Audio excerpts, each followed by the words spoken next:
Man, is it hard to argue with these numbers. So the Packers trade for Micah Parsons. He is already leading or co-leading the NFL in pressures and pass rush wins. And the Cowboys defense, which ranked top 2 in both categories when Micah was there, now bottom 10 in both categories this season. Rob Demovsky covers the never dull Packers for us here on NFL Live. What is Micah saying about his return to Dallas, Rob? Hannah, you may have heard Jerry Jones say earlier in the week that there's no tribute planned for Micah Parsons Sunday at AT&T Stadium. And we asked Micah what he felt about that. And he said, look, I don't feel disrespected by that, but there were a lot of things that I was disrespected about during this whole process of him getting to Green Bay. As for the response that he thinks he's going to get down at AT&T Stadium, he said, I think Dallas loves me. I can tell you this, Hannah, his teammates here love him. I've got a piece running tomorrow on ESPN.com. The Packers knew how good he was before he got here. They didn't know how competitive he was. Several players told me that they've been playing ping pong, gone bowling, playing horse in the facility. Him and Tucker Kraft have had these intense ping pong games. Josh Jacobs went bowling and Micah rolled a 258. Rookie Colin Oliver has lost plenty of money on some horse games here in the facility. But it just shows, Colin Oliver told me, he's like, look, for a guy of his caliber to spend time with a rookie like me playing, even though he's getting into my pocket, playing these type of competitive games shows you not only how competitive he is, but just how much he wants to fit in and how much confidence he gives the rest of the guys, just showing that he's one of the guys. Yeah, and the best teams have leaders on both sides of the ball. Rob, we appreciate it. It's going to be a lot of fun, and we'll talk to you a lot before Sunday night. So, Peter, set the table for us. What do you expect? You can't make it up. We were talking about it before the show. Like, the schedule makers are laughing in their loungers right now. Are you kidding? And so soon in the season where neither team is either irrelevant or running away with things. It still matters this game. And you look at Micah Parsons, and I think he's going to play with his hair on fire. That's the guy I'm looking at. Jeff Hafley is going to send him around and put him in a million different places. They're going to make sure Micah gets going early. And Rob is so good at what he does covering the Packers because I think what he's nailing is this competitive nature of Micah Parsons. This isn't someone who's like, whatever, okay, I go back there and I used to play for there and there's going to be jerseys. No, Micah Parsons has an edge to him where it's not enough just to beat the Cowboys. He's going to want to play a huge role in this thing. Anything less than 2 sacks, I would be shocked. That is how inspired and how on fire I think this guy's going to be on Sunday. I have questions because bowl to 258, I need to know, does he have his own shoes? Does he have his own ball? Exactly. Like, what is making him that elite? He can't be good at everything, so that's just 100%. Not fair, ping pong included. But you mentioned the one thing of Micah Parsons lining up all over the place and what Hafley's going to be able to do him.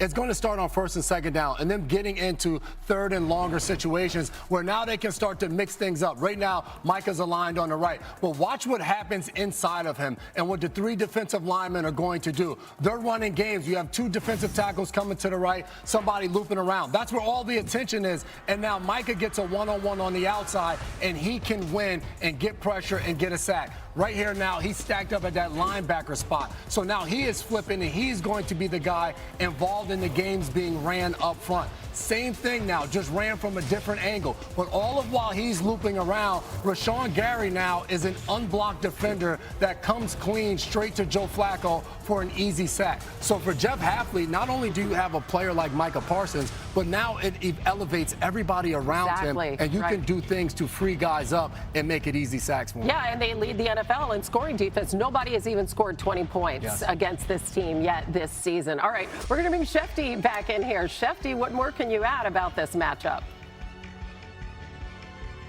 So much that's so interesting about this Sunday night matchup, Hannah. We have Micah Parsons going back to Dallas to play a Cowboys team that has an awful lot of injuries right now. CeeDee Lamb is going to miss multiple weeks, their first-round draft pick.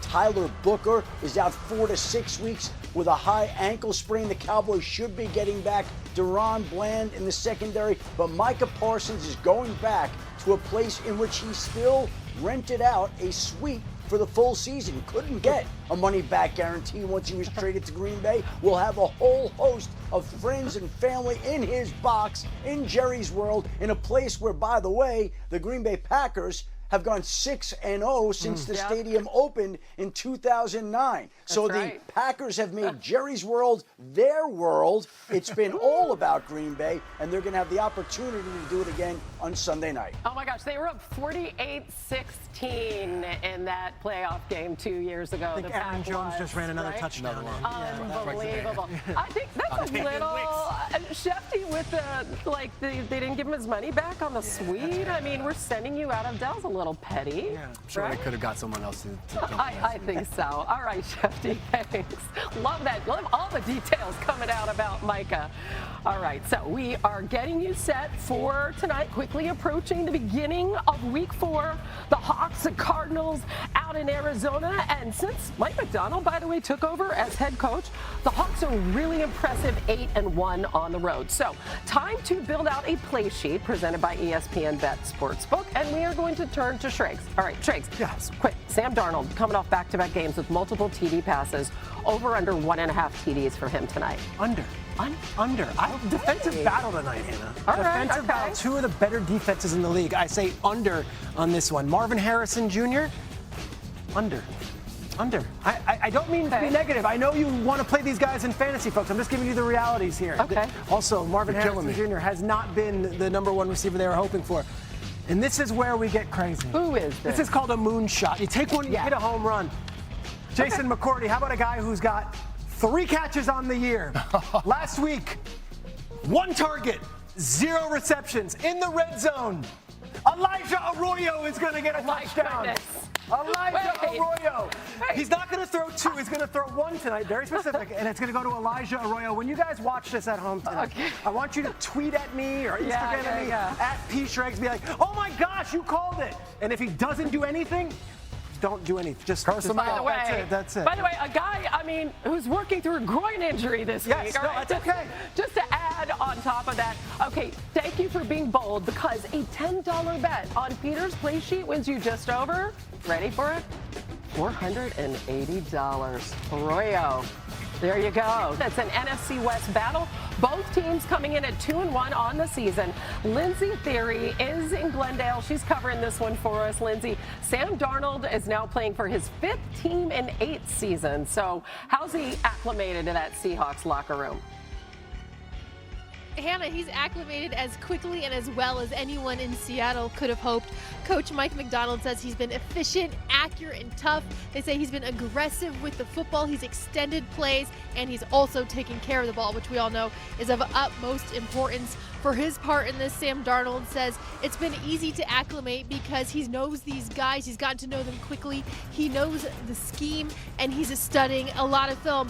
Part of that credit also for his acclimation also goes to his familiarity with Clint Kubiak. The two worked together a couple of seasons ago with the 49ers, and one of the key parts of a Kubiak offense is really being able to create on the go, which Darnold has been able to do, finding Jackson Smith and Jigba a lot. And in fact, those two have been so great together that JSN ranks 2nd in the NFL right now with 323 receiving yards. And Hannah, I know you mentioned it. The Cardinals have lost 7 straight, so tonight doesn't get any easier for Kyler Murray without James Conner, obviously in the backfield. He's expressed a lot of confidence in Trey Benson's ability to step up, but Murray says he himself is going to have to really fill a leadership void without Conner out here tonight. Yes, so important to that Cardinals team. And Darnold now has 14 games with multiple passing touchdowns since the start of last season.